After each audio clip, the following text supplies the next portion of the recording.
Assalamualaikum warahmatullahi wabarakatuh. Perkenalkan, nama saya Kaisa Usamadzini dengan NIM 2505 1204339 dari kelas Teknik Informatika H. Pada kesempatan kali ini, saya akan mempresentasikan hasil pengerjaan proyek besar yang sedang kami kerjakan bersama tim. Yaitu sebuah aplikasi berbasis web yang bernama Foodcraft, di mana Foodcraft ini merupakan sebuah sistem yang dirancang untuk membantu pengelolaan bisnis makanan, khususnya dari sisi owner atau pemilik usahanya sendiri. Jadi, di dalam sistem ini, owner dapat melihat kondisi bisnisnya melalui dashboard, di mana mengelola produk, mengatur bahan baku, serta mengelola user yang ada di dalam sistem tersebut. Nah, kalau dilihat secara keseluruhan, pada aplikasi ini nantinya tidak hanya berfokus pada tampilan saja, akan tetapi juga pada bagaimana sistem tersebut dapat berjalan dengan baik, stabil, dan juga sesuai dengan kebutuhan pengguna. Nah, di dalam proyek ini saya sebagai quality assurance atau QA, di mana tugas utama saya adalah memastikan bahwa sistem yang dibuat oleh tim developer benar-benar berjalan dengan baik, tidak ada yang error maupun fatal, dan sesuai dengan skenario penggunaan yang seharusnya. Di video kali ini, saya akan menjelaskan mulai dari peran saya, progres pengerjaan berdasarkan sprint, kemudian bagaimana proses testing yang saya lakukan, tools yang digunakan, hingga kendala yang saya hadapi selama proses pengujian. Oke, selanjutnya di sini saya akan menjelaskan peran serta tanggung jawab saya sebagai QA. Nah, sebagai seorang QA di dalam tim, peran saya sebenarnya cukup krusial karena QA ini bisa dibilang sebagai penjaga kualitas dari aplikasi yang telah dibuat. Nah, jadi pada sebuah aplikasi ini benar-benar digunakan oleh user, QA harus memastikan bahwa semuanya sudah berjalan dengan baik. Nah, tugas pertama saya adalah melakukan unit testing, di mana unit testing ini adalah pengujian pada bagian kecil dari sistem. Misalnya fungsi tertentu atau komponen tertentu. Walaupun dalam proyek ini tidak semuanya dilakukan secara otomatis, tetapi secara konsep saya tetap memastikan bahwa setiap bagian kecil itu bekerja sesuai dengan fungsinya. Kemudian ada integration testing, di mana peran ini sangat penting karena dalam sebuah aplikasi tidak mungkin hanya satu fitur yang berjalan sendiri. Jadi semua fitur pasti terhubung, misalnya pada dashboard mengambil data dari database, lalu disimpan ke user. Nah, di sini saya memastikan bahwa antara bagian tersebut bisa terhubung dengan baik. Selanjutnya ada black box testing, di mana ini adalah metode testing yang paling sering saya gunakan, di mana saya tidak melihat dari kode pemrogramannya, tetapi berfokus pada apa itu input yang diberikan dan juga output yang dihasilkan. Misalnya pada saya ngeklik tombol apakah berpindah halaman atau tidak. Jadi saya input data apakah data itu tersimpan atau tidak. Nah, selain itu saya juga membuat test case dokumen yang berisikan dokumen yang beresiko skenario pada saat pengujian. Di dalamnya biasanya ada nama fitur, langkah pengujian, expense result, dan juga actual result. Kemudian saya juga menyusun user experience testing, yaitu pengujian dari sudut pandang user. Jadi saya mencoba berpikir seperti sebagai user. Jadi kalau saya sebagai user, apakah aplikasi ini sudah layak untuk digunakan dan apakah aplikasi ini mudah untuk digunakan. Dan yang terakhir, saya nantinya akan membuat laporan hasil testing yang berisikan bug yang ditentukan. Jadi di dalam aplikasi itu apakah ada ditemukan bug, terus yang kedua status bug, dan juga yang ketiga ada dokumentasi hasil pengujian. Baik, di sini saya akan menjelaskan progres pengerjaan proyek berdasarkan sprint yang ada di GitHub kami. Nah, untuk yang pertama di sini ada sprint 2, yaitu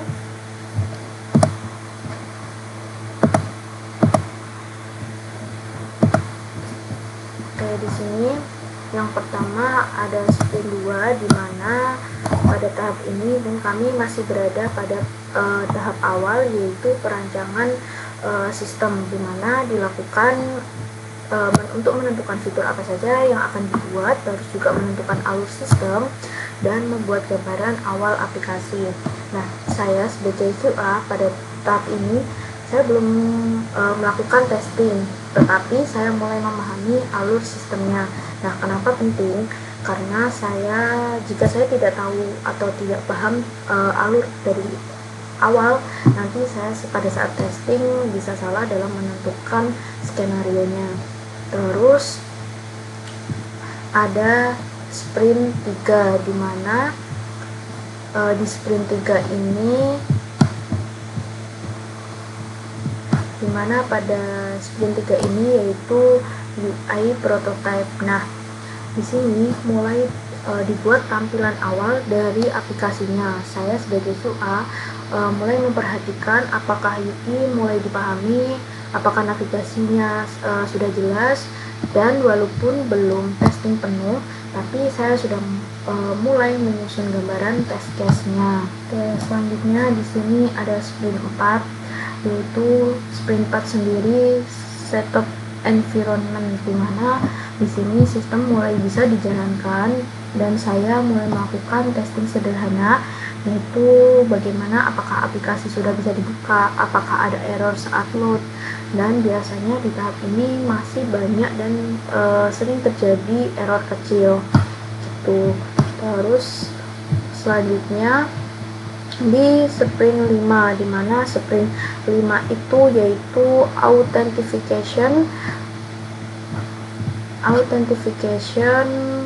di mana di sini mulai ada fitur login dan saya sudah melakukannya pada tahap ini, login dengan data yang benar dan login dengan data yang salah. Jadi validasi inputnya juga kosong dan saya kadang sengaja salah input untuk melihat respon sistemnya. Di selanjutnya ada manajemen user, di mana di manajemen user sendiri saya telah melakukan testing tambah user, terus edit user maupun hapus user. Saya di sini juga mengecek apakah data sudah tersimpan dan juga apakah ada yang error seperti itu. Terus selanjutnya ada sprint ke-7, di mana sprint ke-7 ini manajemen bahan baku. Nah, di sini saya melakukan uji testing, yaitu CRUD bahan bakunya dan juga validasi inputnya. Nah, saya biasanya coba input kosong dan input data yang sekiranya masih aneh. Nah, di sini statusnya masih in progress ya, teman-teman. Lalu selanjutnya ada di sprint 8, di sini manajemen produksi, di mana di manajemen produksi ini saya telah melakukan testing tambah produk, edit produk, dan juga hapus produk. Nah, saya juga mengecek apakah di sini tetap sudah rapi dan seadat. Nah, di sini sprint 8 yaitu mengenai produksi, di mana saya sudah melakukan tambah produk, edit produk, dan juga hapus produk. Nah, saya juga mengecek apakah UA tetap rapi saat datanya sudah banyak seperti itu. Terus di sini selanjutnya ada pada sprint 9 ini yaitu dashboard dan juga analitik, di mana di sini sudah terdapat websitenya. Nah, di sini melakukan uji testing, di mana saya nantinya akan membuka halamannya, terus apakah data itu sudah muncul, dan saya akan mengecek apakah ada error maupun bug pada halaman tersebut. Dan biasanya refresh halaman, pindah menu, karena tujuannya agar dapat melihat stabilitas sistemnya itu. Terus sprint ke-10, di sini terdapat error handling, di mana saya nantinya akan mengecek kalau error muncul apakah ada pesan dan juga apakah user paham error tersebut karena apa. Lanjut ada di sprint ke-11 yaitu pada uji testing, dimana di sprint ke-11 ini fokus saya sebagai QA yaitu menjalankan semua testing dan juga dokumentasi bugnya ada di mana dan di bagian mana. Lanjut di sprint ke-12. Nah, nantinya di sprint ke-12 ini kita sudah melakukan final check sebelum sistem digunakan. Jadi di sini saya akan melakukan uji testing yaitu mengenai website Foodcraft yang telah kami buat. Nah, ini adalah tampilan awalnya. Jika belum membuat email, kita ke menu register terlebih dahulu. Misal kita masukkan nama, lalu kita membuat email di sini. Nah, terus kita buat password. Di sini minimal passwordnya itu ada 6, tapi di sini saya membuat 7. Lalu next selanjutnya. Nah, sudah kita pencet tombol yang register ini. Nah, nantinya jika sudah ada tulisan seperti itu tadi, otomatis email kita sudah tersimpan di database. Selanjutnya, nah ini udah otomatis, lalu kita masuk aja. Nah, ini tampilan pada dashboard ownernya. Di sini sudah ada dashboard owner, manajemen UMKM seperti ini, terus juga manajemen staffnya. Nah, di dalam dashboard owner ini ada total UMKM, di sini masih 0 karena belum kita masukkan, terus total staff dan juga statusnya. Di sini ada actionnya di mana nantinya dapat mengelola UMKM-nya, karena di sini belum kita masukkan UMKM yang terdaftar. Terus ada kelola staff. Terus di sini sudah ada reaction notification. Jadi ini ada staff, yaitu staffnya sebagai Budi dan juga UMKM ayam geprek. Nah, terus ini tampilan update profilnya, dan ketika kita logout akan kembali seperti ini. Baik, mungkin itu yang dapat saya sampaikan. Sebagai penutup, dapat saya simpulkan bahwa di dalam pengembangan sebuah sistem, khususnya pada project Foodcraft ini, peran quality assurance atau QA memiliki peranan yang sangat penting dalam memastikan kualitas dan juga kestabilan aplikasi sebelum digunakan oleh user. Nah, melalui proses pengujian ini yang setelah saya lakukan, mulai dari black box testing, integration testing, hingga penyusunan UAT, skenario, saya berusaha memastikan bahwa setiap fitur yang dikembangkan dapat berjalan sesuai dengan fungsinya, serta mampu memberikan pengaman yang baik bagi penggunanya.